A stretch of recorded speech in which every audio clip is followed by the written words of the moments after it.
क्या भगवान नहीं जानते थे कि अमृत पीने वाला व्यक्ति मरेगा नहीं? फिर सुदर्शन क्यों चलाया? भगवान तो ये भी जानते थे कि ये देते हैं, फिर अमृत पिलाया ही क्यों? इसके पीछे भी यही कारण है कि पंक्ति भेद करना महापाप होता है। पंक्ति भेद, पंक्ति में चाहे हमारा शत्रु बेटा हो, चाहे हमारे पिताजी बेटे हो, चाहे हमारे बेटाजी बेटे हो, लेकिन अगर एक एक लड्डू परोसा जा रहा है, एक एक गुलाब जामुन परोसा जा रहा है, तो शत्रु को भी एक गुलाब जामुन और परिवार के सभी सदस्यों को भी एक गुलाब जामुन। हाँ, ये नहीं हाँ कि घर के हैं तो दो, और इससे थोड़ी चल रही है तो इसको बिल्कुल नहीं, ऐसा नहीं।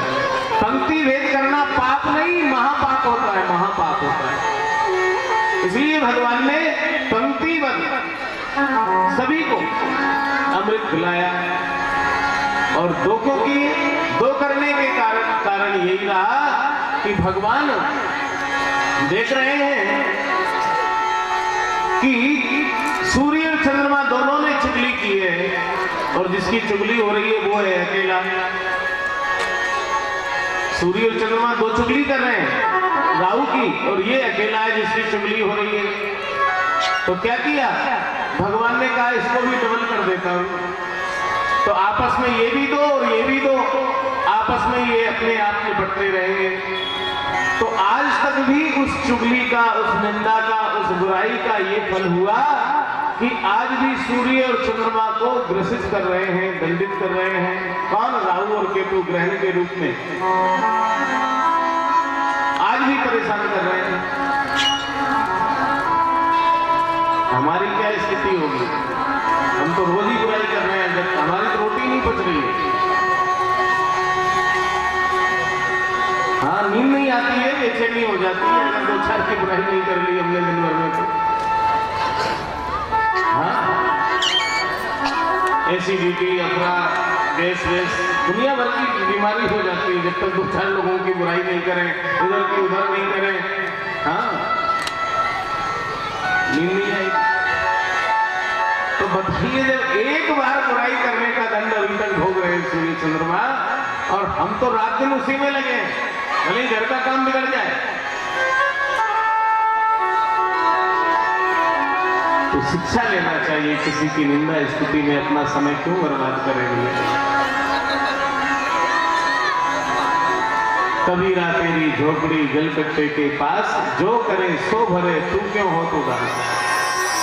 बोली कृष्ण कन्हैया लाल की जय। आगे भगवान ने देवताओं को अमृत पिलाया, और देवते कहने लगे चली गई चली गई चली गई। भगवान अंतर ध्यान हो गए ना, देवताओं को अमृत पिला के तब जाके होश आया शरीर की सुधाई के। अरे वो तो लोक सुंदरी स्त्री कहाँ गई? अरे वो तो चली गई। कि कहाँ चली गई? अब तो हल्ला होने लगा, चली गई चली गई चली गई। इतने में शुक्राचार्य जी आए, वो कहने लगे कि चली नहीं गई, चला गया। ऐसा बोलो कि गुरुजी आपने हमें व्याकरण भी पढ़ाई है, आपको स्त्रीलिंग और पुल्लिंग का भेद नहीं है क्या? अरे वो स्त्री थी त्रिलोक सुंदरी, वो चली गई, मैं तुम्हारा गुरु हूं। जैसे मैं तुम्हारा गुरु हूं, और वो चली नहीं गई, चला गया। कि गुरुजी हमने अपनी आंखों से देखा वो स्त्री थी, चली गई। कि नहीं, चली नहीं गई, चला गया।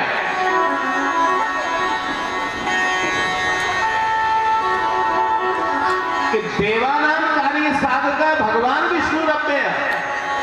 ये देवताओं की कार्य सिद्धि के लिए भगवान विष्णु ही मोहिनी रूप धारण करके आए थे, और देवताओं को अमृत पिला करके गुरुजी सही कह रहे हो, चला गया।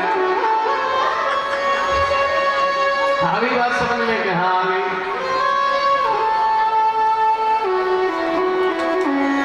फिर भी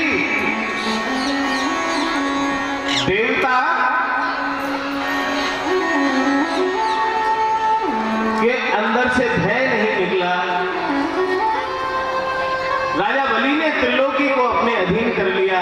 देवता मारे मारे भटकने लगे। अमृत पीने के बाद भी ये स्थिति रही। देवताओं की माता अदिति ने महाराज दशरथ से निवेदन किया अपने स्वामी से कि मैं अपने पुत्रों के कष्ट को नहीं देख सकती। और देवताओं की क्या स्थिति हो गई कि पक्षी, जिस प्रकार से पक्षी वृक्षों की कोठरों में अपना जीवन यापन करते हैं, देवता भी पक्षी बन बन करके वृक्षों के कोठरों में अपना जीवन यापन करने लगे। देवताओं की माता अदिति ने अपने पुत्रों के कष्ट को देखा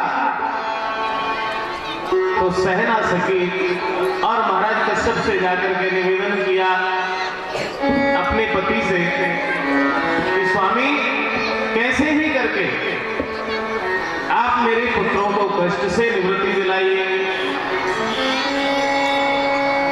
महाराज कश्यप ने बहुत समझाया कि तुम जो मोह कर रही हो पुत्रों से, यही तुम्हारे दुख का कारण है कि कुछ भी हो,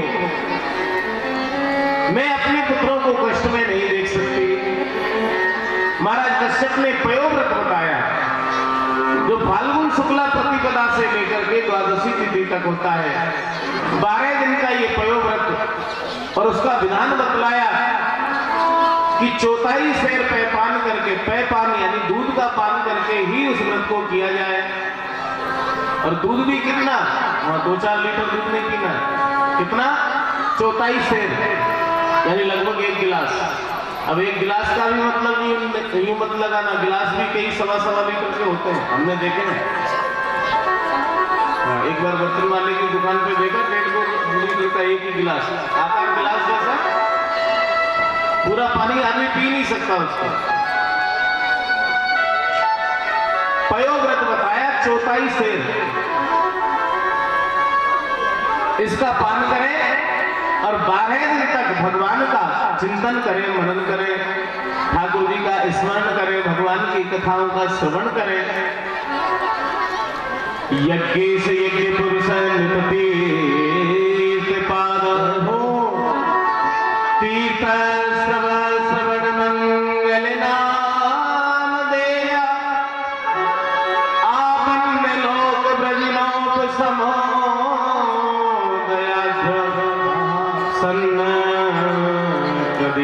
भगवन न सिद्धि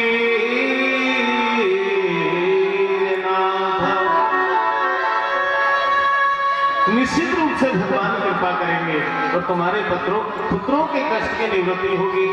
माता अदिति ने ये पयोव्रत धारण किया और पयोव्रत के प्रभाव से क्या हुआ, भगवान नारायण माता अदिति के यहाँ पुत्र बन करके आए।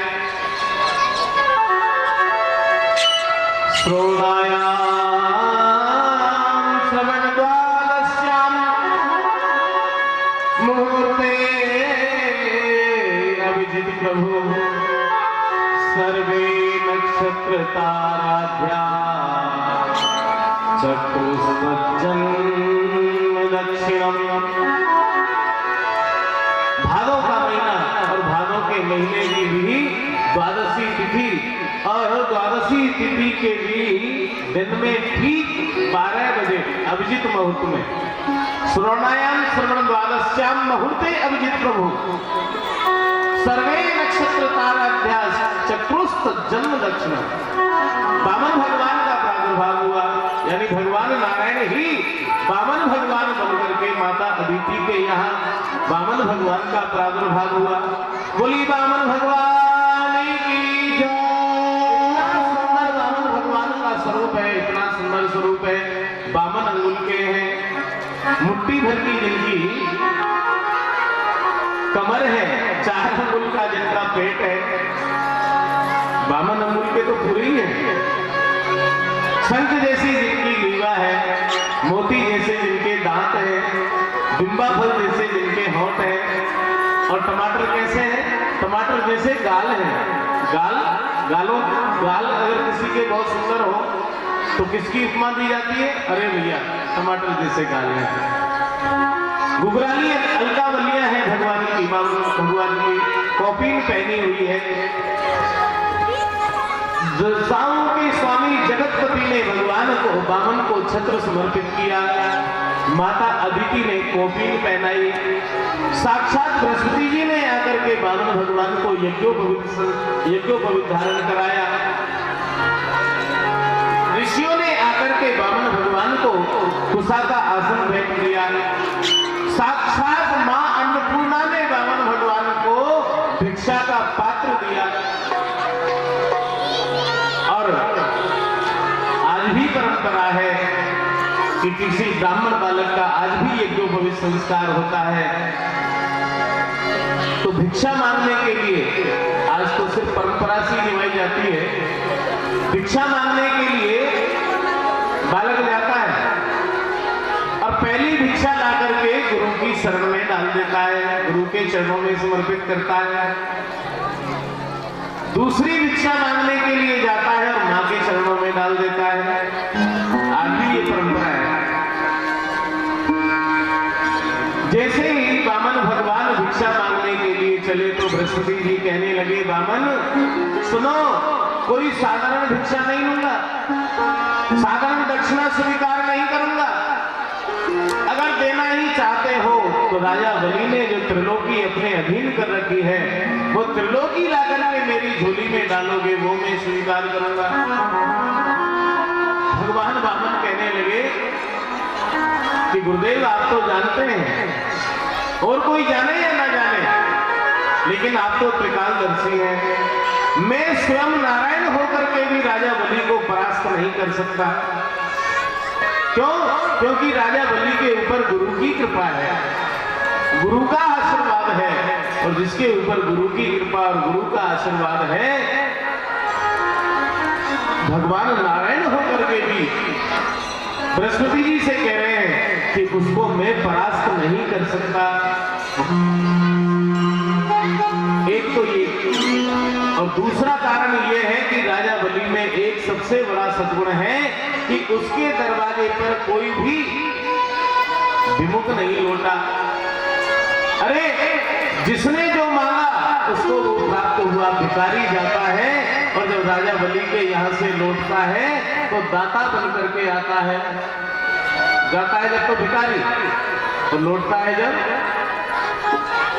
दाता बन जाता है। ये सबसे बड़ा सद्गुण है। हाँ गुरुदेव, आप आज्ञा कर रहे हैं तो युद्ध में तो मैं राजा बलि को नहीं जीत सकता, लेकिन भिक्षा मांग करके लाऊंगा और त्रिलोकी राजा बलि से लाकर के आपके चरणों में समर्पित करूंगा कि कैसे भी लाओ, लेकिन त्रिलोकी चाहिए। आज वामन भगवान नर्मदा नदी को पार करके जहां राजा बलि यज्ञ कर रहे हैं, जहां राजा बलि यज्ञ कर रहे हैं, और वो स्थान कौन सा है? भरूच, दिल्ली बॉम्बे लाइन पर नर्मदा नदी के तट पर जो भरूच स्टेशन आता है, जहाँ की मूंगफली फेमस है, नर्मदा नदी के तट पर यज्ञशाला आज भी बनी हुई है, वहां यज्ञ कर रहे हैं। वामन भगवान यज्ञशाला में पहुंच रहे हैं। तो सज्जनों, कितना सुंदर दृश्य है कि जो तीनों लोगों को देने वाला है, आज वो त्रिलोकी का नाथ स्वयं भीख मांगने के लिए जा रहा है। तो कितना सुंदर भाव है। यज्ञशाला के दरवाजे पर खड़े हैं भगवान याचना के लिए। तेरे द्वार खड़ा भगवान, भगत भर दे रे झोली, भगत भर दे।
स्वागत है।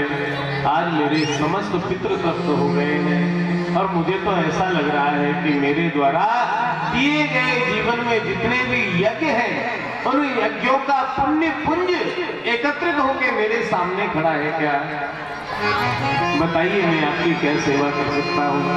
आज्ञा करें। और प्रभु, आज से पहले इतना सुंदर स्वरूप मैंने अपने जीवन में कभी नहीं देखा।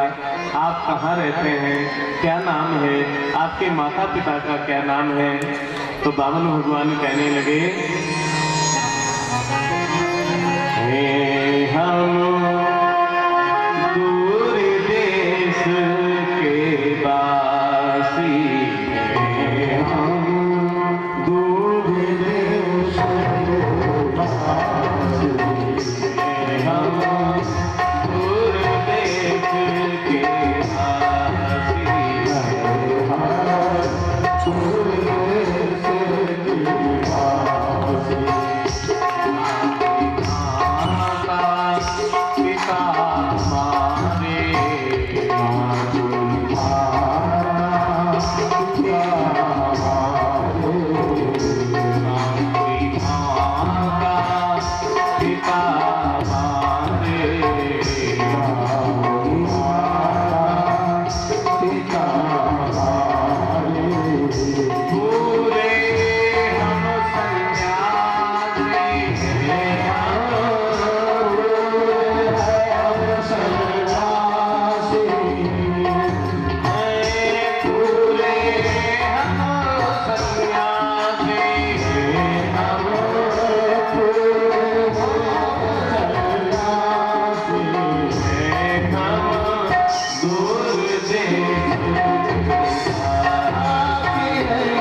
देश के वासी।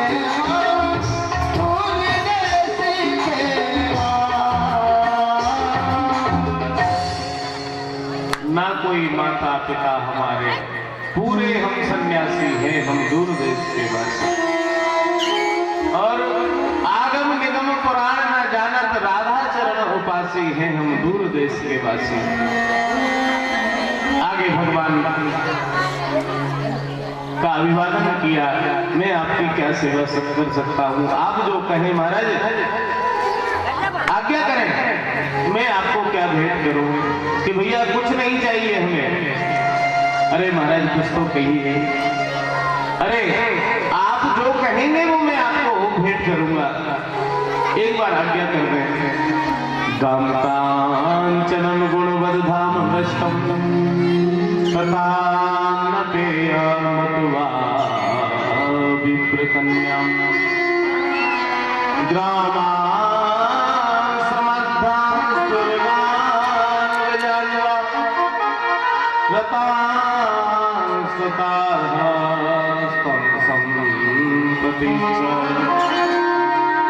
आप कहे तो महाराज गांव की गांव दान कर दूं, हाथी घोड़े गौए दान कर दूं? कहो तो सही, एक बार कहो, आपको क्या दान करूं?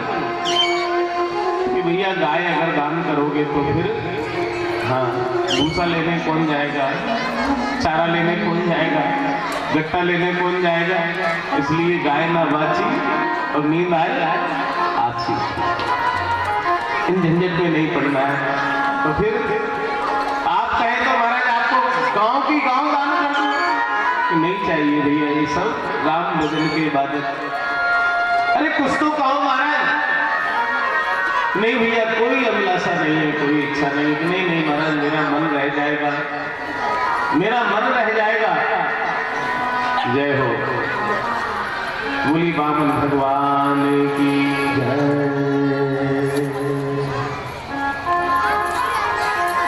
कुछ तो मांग लीजिए कि भैया अगर देना ही चाहते हो, तुम्हारा मन है तो 3 पग भूमि दे दो, लेकिन उसमें भी हमारी कुछ शर्तें होंगी, तब लेंगे। बोलिए क्या शर्तें हैं? कि पहली शर्त तो ये है कि संकल्प करके लेंगे, बिना संकल्प के नहीं लेंगे, संकल्प करके लेंगे। और दूसरी शर्त ये है कि श्रद्धा से लेंगे। हाँ, बिना श्रद्धा से मत देना, दान तो भैया श्रद्धा से किया जाता है। और अपने ही पैरों से नाप करके लेंगे, ये और बात है। हाँ, और न 3.25 लेंगे न 3.25 लेंगे। हाँ, पूरी नाप करके लेंगे, 3 पग भूमि लेंगे, अपने ही पैरों से नापेंगे, न 3.25 न 3.25, 3 पग, और वो भी संकल्प करके लेंगे। राजा बलि ने सर पकड़ लिया कि वास्तव में लेन देन के मामले में, व्यापार के मामले में ब्राह्मण में ज्यादा बुद्धि नहीं होती है। अधम बुद्धि बानिया और मध्यम बुद्धि जाट, और तुरंत बुद्धि तुरकड़ा और बामन चौपट पाट। अरे आप तो खुद ही बामन हम बोलते हो, 3 पग में आपकी आसन भी नहीं बिछ पाएगी। आप आज्ञा करें महाराज, एक किसी ऐसे बड़े व्यक्ति से लंबा देता हूं जो 3 पग में 300 बीघा जमीन नाप देगा। नहीं नहीं भैया, ऐसा नहीं। हमारी पैर से नापेंगे, ना 3.25 चाहिए ना 3.25 चाहिए, 3 ही लेंगे। देना हो तो दो, नहीं तो हम चले। अरे रुकिए रुकिए महाराज रुकिए, तो देना है तो दो, जल्दी लो, संकल्प करो। तुरंत दौड़े दौड़े गए राजा बलि, जल लेकर के आए, टूटी वाला पात्र रामधरा। जैसे ही जल निकालने के लिए लगे, शुक्राचार्य जी ने विचार किया कि आज मेरा चेला लुट जाएगा, बर्बाद हो जाएगा, सब कुछ नष्ट हो जाएगा इसका। तो क्या किया, टूटी में ही बैठ गए, जल नहीं निकलने दूंगा, जल नहीं निकलेगा तो संकल्प नहीं होगा, संकल्प नहीं होगा तो मेरा चेला लुटने से बच जाएगा।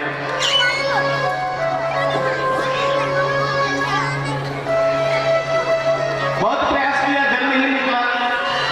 भगवान तो चतुर चतुर चूड़ामणि है, समझ गए कि शुक्राचार्य जी की लीला है, इनके अंदर भेद है अपने और पराये का, कि ये मेरा है ये पराया है। तो भगवान ने क्या कहा कि राजन रुकिए रुकिए रुकिए, तुम्हें नहीं मालूम, मुझे मालूम है। कि क्या मालूम है आपको? कि तुम्हारे इस जल के पात्र में कि टूटी में कुछ कचरा आ गया लगता है, मेरे पास औजार है। क्या औजार है? कि कुशा का आसन लगाए ना कांच में, उसमें से एक कण निकाल लिया और जल के पात्र की टूटी में डाल दिया।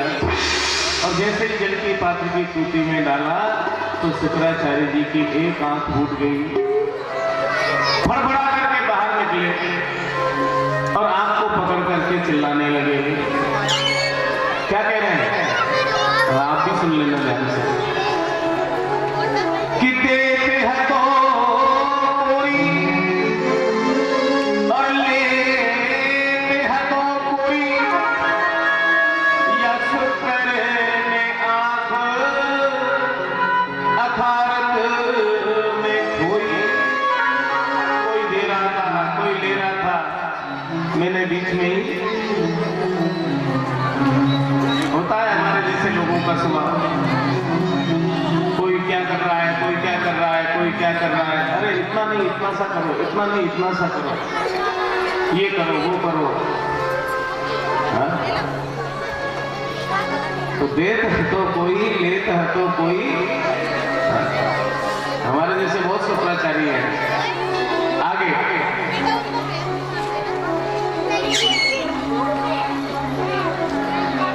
बेरोचन की पत्नी जो है, जो राजा बलि की मां है, वो भगवान को प्रणाम करने लगी। ये राजा बलि है कौन? ब्रह्मा,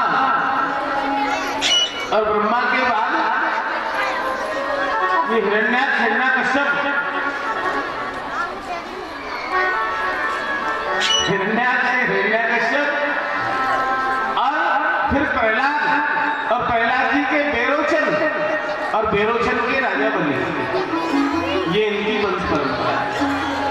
तो बेरोचन महाराज की जो धर्मपत्नी है, राजा बलि की जो मां है, जब बेरोचन महाराज का शरीर शांत हुआ तो ये सती होने लगी, लेकिन रोक लिया गया है। नहीं नहीं, राजा बलि ने कहा मां आपका तो आश्रय चाहिए। तो आज राजा बलि की जो मां है वो कह रही है कि भली भई जो नाजरी, भली भई जो नाजरी, बेरोचन के साथ ये दर्शन कब देखती, जो हरि पसारे हाथ। मेरे बेटे के सामने स्वयं त्रिलोकी का नाथ हाथ पसार रहा है, ये दर्शन कब कर पाती है अगर मैं सती हो जाती। जैसे ही कुटी में से जल निकला, मंत्र बोल दिया वामन भगवान ने, ब्राह्मण रूपाए बामनाए इमाम त्रीणी पदानी पृथ्वीम अहम संप्रदे। छोड़ दीजिए राजन, हाथ में जल छोड़ दीजिए। संकल्प हो गया, दान तो कर दिया, अब प्रणाम नहीं करोगे, दान के बाद प्रणाम भी किया जाता है, ये भी नहीं।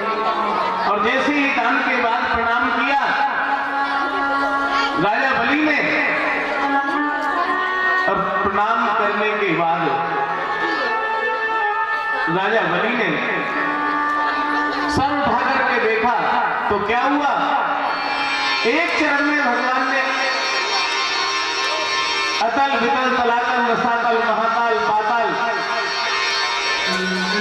7 लोग नीचे के नाप लिए, और एक चरण में भूरलोक, भौरलोक, स्वरलोक, सत्यलोक, महरलोक, वैकुंठ आदि 7 लोग ऊपर के नाप दिए।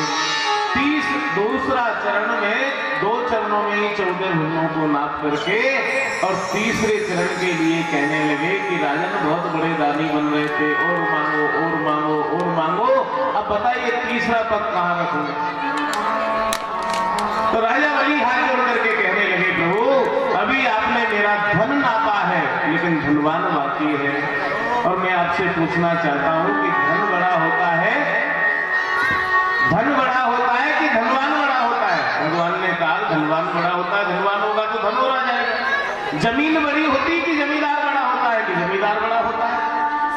तो प्रभु अभी आपने 2 चरणों में मेरी जमीन नापी है, मेरा धन नापा है, लेकिन जमींदार अभी बाकी है। यदुत्तम श्लोक भवान मेरितम बचो बलिकम सुरव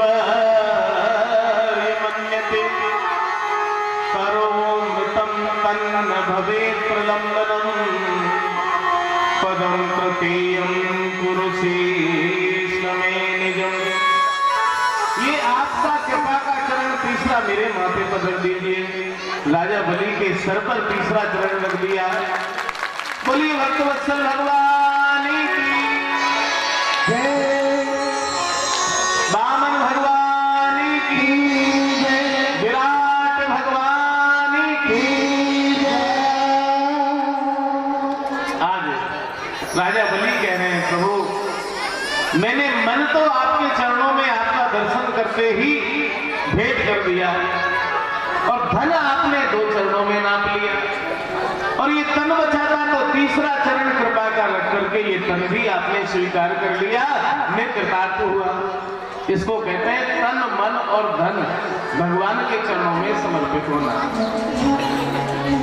अब वामन भगवान कह रहे राजन, राजा बलि से जो इच्छा हो सो मांग लो, मैं तुम्हारी दान वीरता से प्रसन्न हूं कि प्रभु बस यही तो चाहता हूं कि मेरे दरवाजे पर भिखारी आए और दाता बन करके जाए। थोड़े समय पहले आपका हाथ ऐसा था, है ना, मैंने दिया, आपका हाथ नीचे था, और अब आप क्या कह रहे हो कि जो इच्छा हो सो मांग लो, यानी देने को तैयार हो गए। बस यही बहुत है कि मेरे दरवाजे पर भिखारी आए और दाता बन करके जाए। कि नहीं राजन, कुछ तो लेना पड़ेगा, कि एक शर्त पे लूंगा, हम तुम्हें सकल लोक का राज्य देते हैं। भगवान ने कहा, राजा बलि ने जब कहा सकल लोक का राज्य देंगे,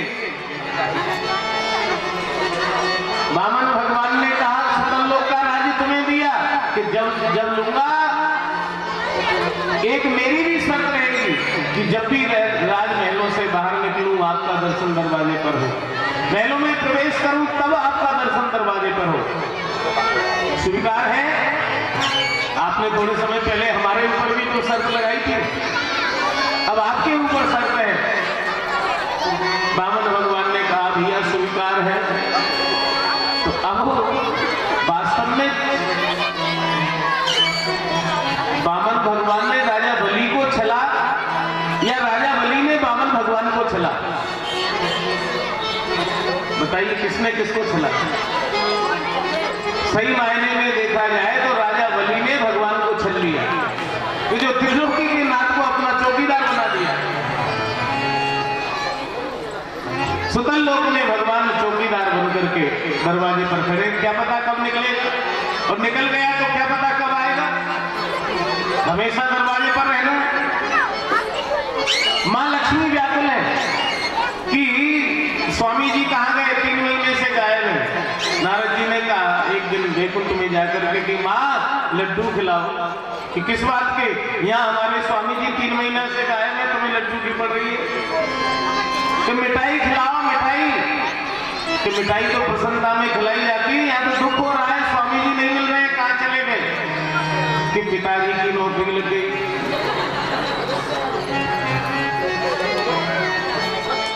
पिताजी की नौकरी लग गई। क्या मजाक कर रहे हो नारद? क्या? हाँ सही कह रहा हूँ, वॉचमैन की नौकरी कर रहे हैं। कि कहाँ? कि सुतल लोक में राजा बलि के यहाँ चौकीदारी कर रहे हैं, और हो सकता है 3 महीने की तनख्वाह भी उठा ली हो। कि सही बोलो कि हाँ। और देखो माँ, वैकुंठनाथ भगवान नारायण की पत्नी महालक्ष्मी बनकर के मत जाना। तुम्हारे पति जिसके यहाँ चौकीदार है वो कोई छोटा आदमी नहीं, छोटी बनकर के जाना तुम, अगर उनको लाना है तो क्या किया? श्रावण शुक्ला पूर्णिमा के दिन मां लक्ष्मी ने सोने का थाल, उसमें मंगल द्रव्य रख करके ले गई, और जैसे ही सुतल लोक में प्रवेश किया तो दरवाजे पर बटुक वामन भगवान का दर्शन किया। भगवान ने सर झुका लिया। क्या स्थिति हो रही है हमारी, देखो। और ये आई है वैकुंठ से। लक्ष्मी जी ने भी इशारा कर दिया, कोई बात नहीं, मैं आ गई हूँ और छुड़ा ले जाऊंगी, डरो मत। भैया ओ भैया, राजा बलि विचार करने लगे, मेरी बहन जी कहाँ से आ गई है? आइए बहन जी आइए, लेकिन आज से पहले कभी नहीं देखी आपको, आज कैसे आगमन हुआ आपका? अरे राजन क्या बताऊं, पहले तुम 14 भुवनों के राजा थे, त्रिलोकी के राजा थे, बहुत सुरक्षा थी, बहुत गार्ड थे आपके साथ। हाँ? आपसे मिलना नहीं हुआ। अब आप एक ही लोक के राजा हो, सकल लोक के, तो एक ही चौकीदार है, रोका नहीं। मैं अंदर आ गई तुमसे मिलने के लिए कि तुम मेरी बहन कैसे हुई ये तो बताओ। कि बहन गांव के नाते से हुई, क्योंकि तुम भी सुतल लोक के राजा और मेरा भी जन्म पृथ्वी के नीचे से हुआ, समुद्र से ही तो हुआ, तो गांव के नाते से तुम और हम बहन भाई हुए। तो क्या चाहती हो? कि रक्षा सूत्र बांधना चाहती हूँ। ये नबद्धो बलि राजा दानवेन्द्रो महाबल तेनत्वां प्रतिबध्नामि गच्छे माचल माचल। रक्षा सूत्र बांध दिया श्रावण शुक्ला पूर्णिमा के दिन। क्या चाहिए बहन? जो इच्छा हो सो मांग लो, जो मांगोगी सो मिल जाएगा। इतने में ही राजा बलि की पत्नी आ गई। क्या कह रहे हो महाराज? सोच समझ के कहो। पहले धनी आया था जरा सा बन के, तीनों लोग मार गया 2 चरणों में ही। अब ये धन्यानी आएगी, क्या पता क्या ले जाएगी। इसलिए श्रद्धा सारू जो बने सो भेंट करो और विदा करो। नहीं देगी। अरे लोग ये तो कहेंगे कि कम से कम राजा बलि ऐसे हुए हैं कि जिनके दरवाजे पर नारायणी नहीं लक्ष्मी भी मांगने के लिए आई है। देने दो, धन तो आएगा और चला जाएगा, लेकिन बात बड़ी होती है। और सजनों, वास्तव में पैसा किस काम में आता है? ये बुजुर्ग लोग कहते हैं, इनके मुंह से सुना है कि धन किस काम में आता है। हाँ, ये शास्त्र पुराण की बात नहीं सुना रहे हैं हम तो आप बुजुर्गों की बात हमने जो सुनी है वो सुना रहे हैं कि पैसा वास्तव में बात का के स्वाद का और काय काम में आएगा। और 3 गति है, दान, भोग और नाश। धन की चौथी गति नहीं है, या तो दान कर लो या भोग लो, नहीं तो नाश होना ही होना है। दान, भोग और नाश। 4 अधिकारी है इसके, धर्म, राजा, चोर और अग्नि। या तो धर्म कर लो तो तीनों बने रहेंगे, धर्म नहीं किया तो राजा टैक्स के रूप में ले जाएगा, रेट पड़ती है ना। धर्म से बचा लिया तो राजा टैक्स के रूप में लेगा, और राजा से भी बचा लिया तो चोर चुरा करके ले जाएंगे। आप कहेंगे महाराज कैसे चुरा ले जाएंगे? हम घर में रखते ही नहीं है, 10 पैसे भी नहीं रखते हम तो, कैसे चुराएंगे? अब आपने ट्रिक बदल दिया तो चोरों ने भी अपना हिसाब किताब बदल दिया। अब धन नहीं चुराते चोर, धनवान को ही चुरा लेते सीधा। कितना है पैसा?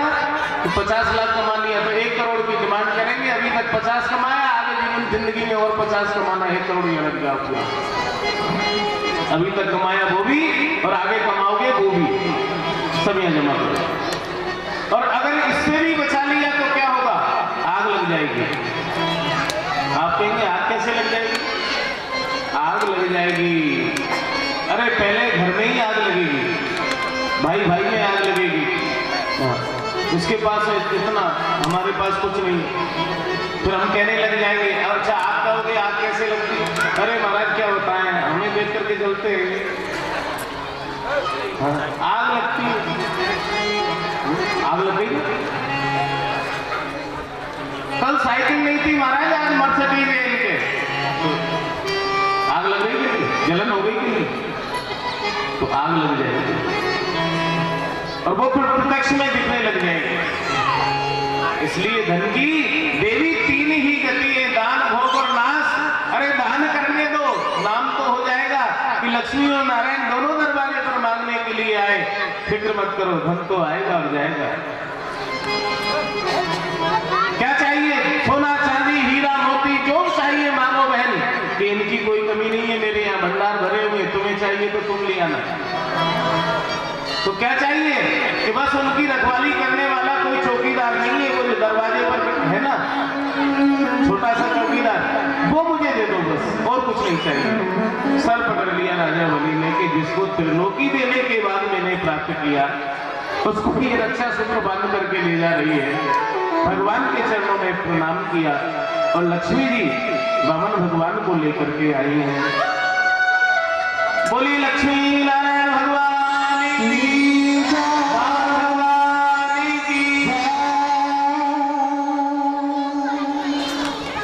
और आज भी वो परंपरा है।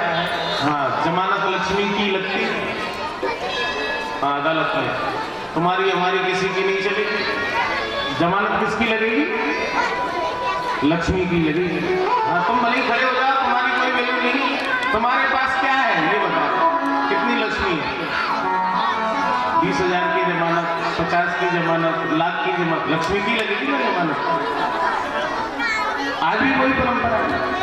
तो आगे वामन, बलि वामन चरित्र कहकर के श्रवण करवाया इसी अष्टम स्कंद में मत्स्य अवतार की कथा कहकर के श्रवण करवाई। राजा सत्यव्रत की एक आकांक्षा को पूर्ण करने के लिए भगवान ने मत्स्य अवतार धारण किया। बोलिए मत्स्य भगवान की सूर्य वंश की कथा कहकर के श्रवण करवाई कि सबसे पहले भगवान नारायण के नाभि कमल से ब्रह्मा और ब्रह्मा के पुत्र मरीचि के कश्यप के पुत्र जो हुए भगवान सूर्य हुए और यहीं से सूर्य वंश चला। इसी में बड़े बड़े प्रतापी राजा हुए, नवग हुए, नाभाग हुए, भक्त अम्बरीश हुए और इसी वंश में महाराज मुचकुंद हुए, मानदाता हुए, त्रिवंदम हुए, त्रिशंकु हुए, महाराज हरिश्चंद्र हुए, बाहुक हुए। यहाँ पर इसी वंश में महाराज सगर हुए, इनके 60,000 पुत्र हुए जो कपिल ऋषि के श्राप के द्वारा भस्मीभूत हुए। इनका कल्याण कैसे होगा, तपस्या की गई, तब जाकर के देव नदी गंगा ने स्पर्श किया, इनका उद्धार हुआ। आगे इसी वंश में असमंजस, अंशुमान, महाराज दिलीप, भागीरथ हुए जिन्होंने गंगा को प्रकट किया। इसी वंश में महाराज खटवांग हुए जिन्होंने 2.5 घड़ी में ही सत्संग के माध्यम से भगवत प्राप्ति की। दीर्घबाहु हुए महाराज रघु हुए, बड़े प्रतापी हुए। जो सूर्य वंश था वो इनके प्रताप के कारण सूर्य वंश अब रघुवंश के नाम से जाना जाने लगा।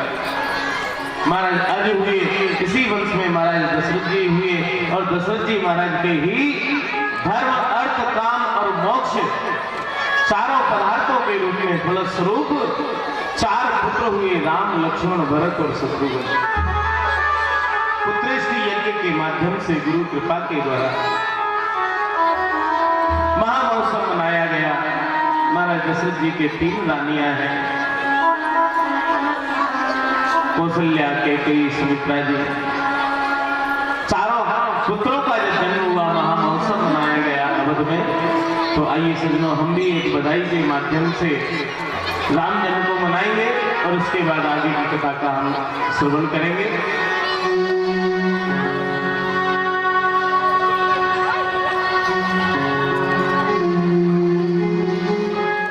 और राजा दशरथ जी के द्वार नौबत बाज रही। राजा दशरथ जी के द्वार नौबत बाज रही। राजा दशरथ जी के द्वार नौबत बाज रही। राजा दशरथ जी के द्वार नौबत बाज रही।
भगवान श्री राम के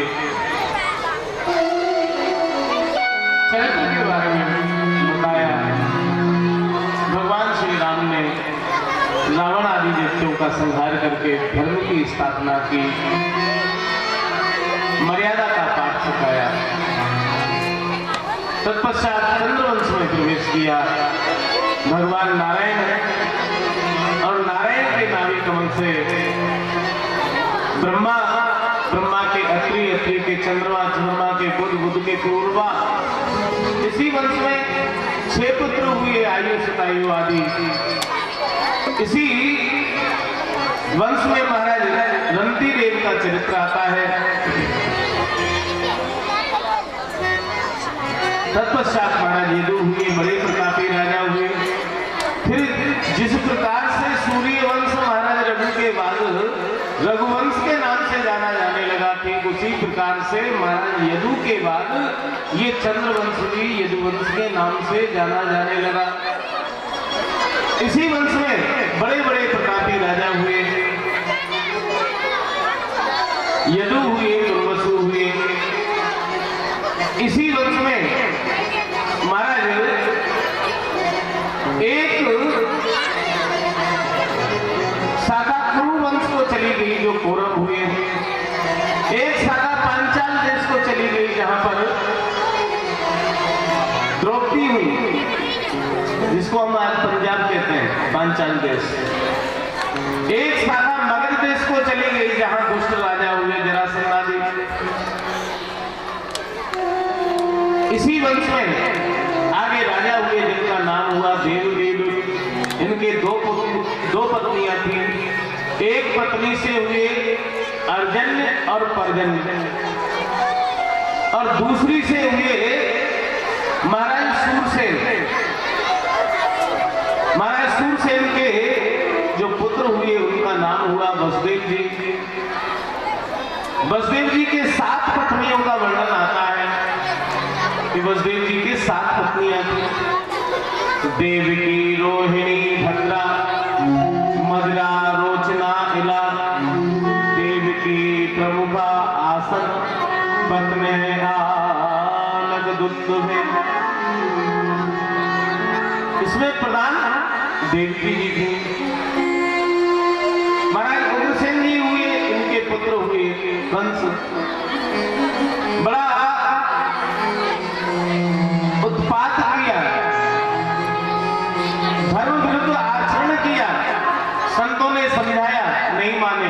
पिता से महाराज उग्रसेन जी से कहा, आपके जो पुत्र हैं हमें यज्ञ नहीं करने देते, सत्कर्म नहीं करने देते, इनको समझाइए। महाराज उग्रसेन ने कंस को समझाया। कंस ने क्या किया कि पिताजी मेरे किसी काम में आप बीच में मत बोला करो। नहीं माना, और क्या किया, पिता को ही कार्य करने बंद कर दिया, पिता को ही जेल कर दिया।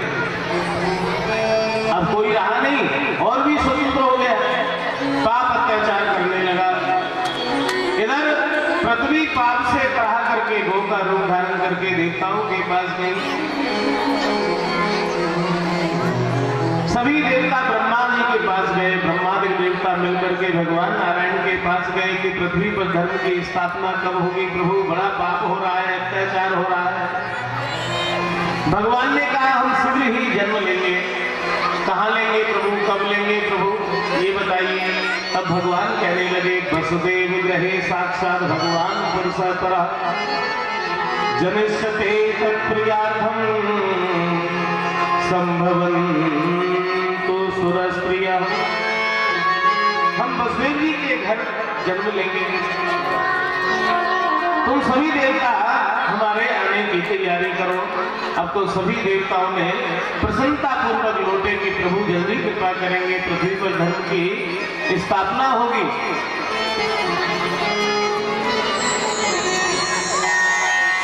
कहाँ लेंगे? ब्रज प्रदेश में, मथुरा में। वसुदेव जी के यहाँ पूरा पता बता दिया। लेकिन पते में क्या कहा भगवान ने कि वसुदेव ग्रहे साक्षात भगवान पुरुषः परः। यानी हम कहाँ जन्म लेंगे? वसुदेव जी के घर। वसुदेव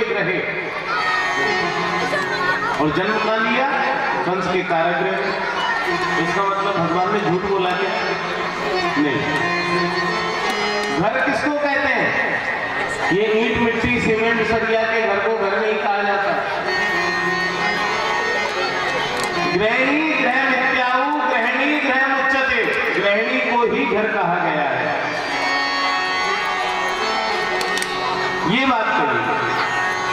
देवताओं ने ब्रज में भगवान के आगमन की तैयारी करने लगे। ब्रज में समस्त जगह हरियाली हो गई है। कंस दुष्टमती ने मान बढ़ाई के लिए एक कार्य किया।